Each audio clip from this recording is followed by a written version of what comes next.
Shalom, selamat pagi seluruh jemaat Betani LBTL Solo Bareng terkasih. Pagi hari ini kita kembali lagi mau sama-sama merenungkan setiap kebenaran firman Tuhan. Sebelum kita melakukan setiap aktivitas kita bersyukur bahwa sampai hari ini kasih karunia Tuhan benar-benar besar buat setiap kehidupan kita. Kita ada sampai hari ini, Tuhan selalu menyertai setiap hidup kita. Nah, pagi hari ini saya mau bagikan sesuatu buat Bapak Ibu semua. Kita mau sama-sama belajar kebenaran firman Tuhan yang terambil dari Yohanes pasal yang kedua, ayat yang ke-13 hingga yang ke-25. Saya akan bacakan buat Bapak Ibu semua dengan perikop Yesus menyucikan bait Allah. Ketika hari Paskah orang Yahudi sudah dekat, Yesus berangkat ke Yerusalem. Dalam bait suci didapatinya pedagang-pedagang lembu, kambing domba dan merpati, dan penukar-penukar uang duduk di situ.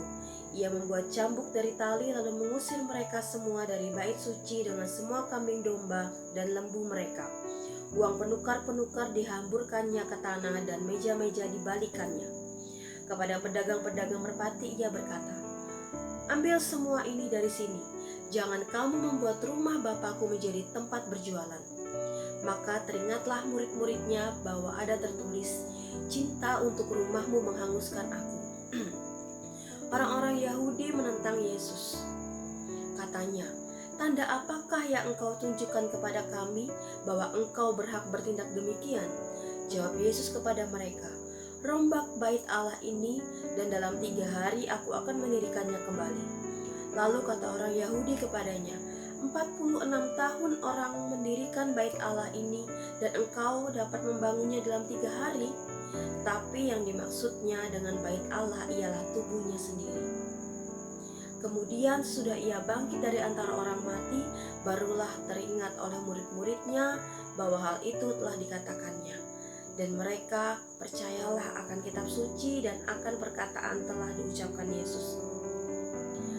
Dan sementara itu di Yerusalem selama hari Paskah, banyak orang percaya dalam namanya karena mereka telah melihat tanda-tanda yang diadakannya. Tapi Yesus sendiri tidak mempercayakan dirinya kepada mereka karena ia mengenal mereka semua. Dan karena tidak perlu seorang pun memberi kesaksian kepadanya tentang manusia, sebab ia tahu apa yang ada di dalam hati manusia. Demikian firman Tuhan. Amin. Nah, di dalam perikop ini kita mengerti gitu kan, di nas-nas sebelumnya di dalam Matius, dalam kitab Markus hingga Lukas juga dituliskan gitu bagaimana Yesus menyucikan bait Allah gitu. Dan jelas ketika di ayat-ayat pertama dikatakan bahwa Tuhan marah gitu. Tuhan marah ketika melihat keadaan bait suci saat itu. Ketika menjelang hari Paskah, malah orang-orang menggunakan bait Allah itu tidak semestinya gitu kan. Kita tahu bait Allah, bait suci itu adalah tempat untuk beribadah gitu. Namun yang kita ketahui, orang Yahudi waktu zaman itu mereka malah memperbolehkan gitu kan, justru malah mereka mengambil untung, padahal mereka yang lebih mengerti Taurat Tuhan gitu. Mereka yang mengerti, bahkan bisa dikatakan mereka mengerti benar bagaimana fungsi bait Allah gitu kan. Nah, di sini saya mau membagikan beberapa hal gitu. Ada 2 hal yang mau bagikan buat Bapak Ibu Saudara sekalian. Yang pertama yaitu bagaimana Yesus mereformasi bait suci. Yesus mau mengembalikan fungsi bait Allah. Dan di sini kita mau sama-sama belajar di mana bait suci, bait Allah itu adalah tempat di mana kita beribadah sama Tuhan. Pasti Bapak Ibu semua saudara sudah mengerti gitu kan, mengerti benar bagaimana fungsi utama gitu kan. Nah, di sini kita mau sama-sama belajar lebih lagi. Fungsi bait Allah adalah orang percaya berkumpul untuk berdoa, memuji, menyembah Tuhan, serta mendengarkan kebenaran firman Tuhan gitu.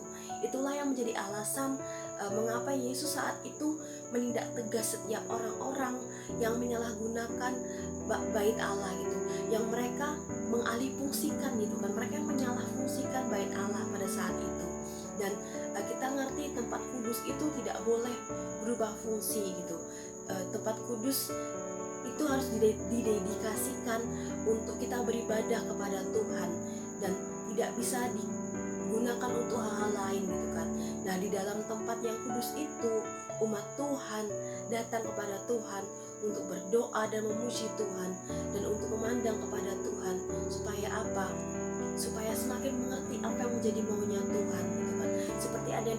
Seperti ada tertulis di 1 Korintus 3 ayat yang 16 dikatakan, tidak tahukah kamu bahwa kamu adalah bait Allah dan bahwa Roh Allah diam di dalam kamu. Firman Tuhan sendiri yang mengatakan bahwa hidup kita tuh adalah bait Allah gitu kan. Lalu bagaimana aplikasi dalam hidup kita? Ya, kita harus menjaga kekudusan gitu. Kita harus menjaga relasi kita sama Tuhan, menjaga hubungan kita sama Tuhan. Serta apa saudara? Kita mengizinkan Tuhan membersihkan setiap hidup kita saat ada sesuatu yang mungkin tidak baik masuk dalam hidup kita, ada sesuatu yang tidak sesuai kebenaran gitu kan.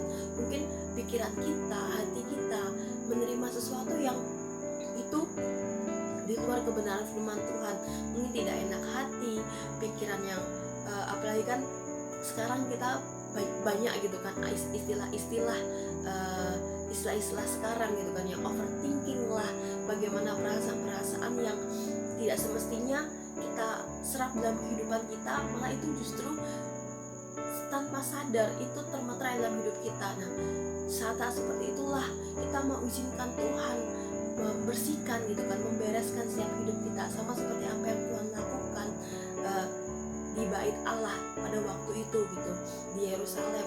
Tuhan bersihkan semuanya gitu kan, Tuhan hancurkan semua, Tuhan rombak semuanya sampai ke dasar gitu.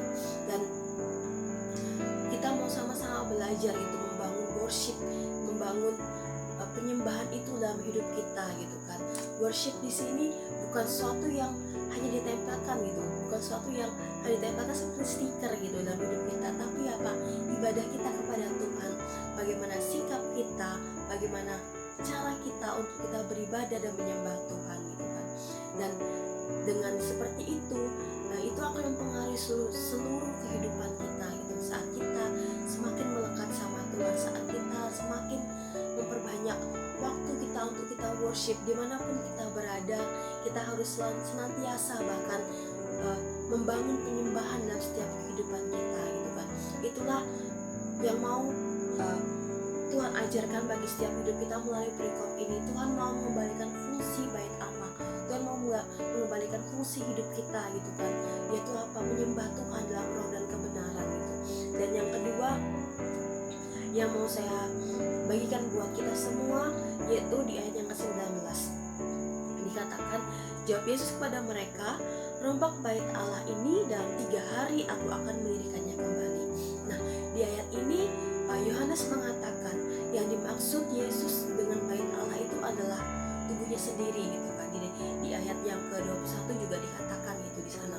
Nah, bagaimana setiap kita sekarang ketika kita mau datang sama Tuhan, apalagi kita mau masuk ke dalam masa Paskah gitu kan, kita tidak harus membawa korban dalam bentuk yang benar gitu, bawa korban sembelihan gitu seperti apa yang dilakukan oleh orang-orang zaman dahulu gitu kan.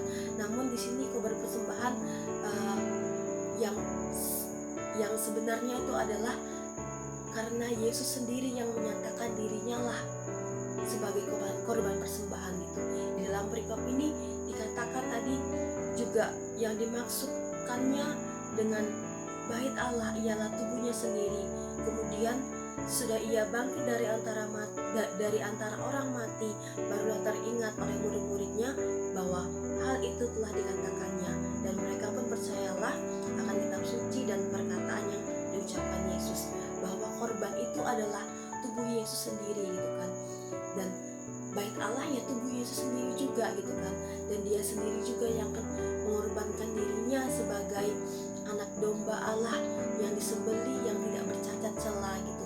Dan Tuhan yang menebus setiap kehidupan kita gitu kan. Makanya kenapa Tuhan mau mengembalikan fungsi hidup kita gitu kan. Kenapa ketika Tuhan mau membereskan setiap hidup kita, kita mau berikan semuanya, Tuhan mau bereskan setiap hidup kita itu sampai ke akar-akarnya gitu kan.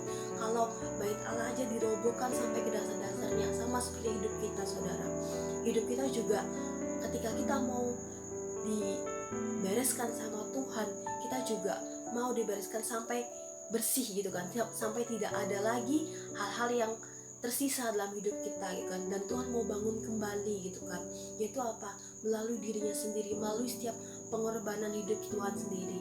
Dan di sini kita ngerti bahwa murid-murid Tuhan pun juga jadi mengerti kalimat yang apa yang dimaksud dengan rombaklah bait Allah ini dan pada hari yang ketiga aku akan membangunnya kembali.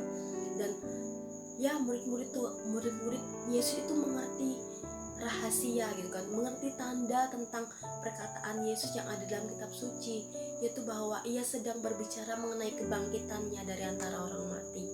Nah, sebagai bait-bait Allah, sebagai bait-bait Tuhan yang kudus, kita percaya Tuhan tidak akan pernah membiarkan kita senantiasa hidup dalam segala hal yang menyimpang, hidup dalam segala hal yang tidak baik, yang tidak sesuai dengan firman Tuhan gitu.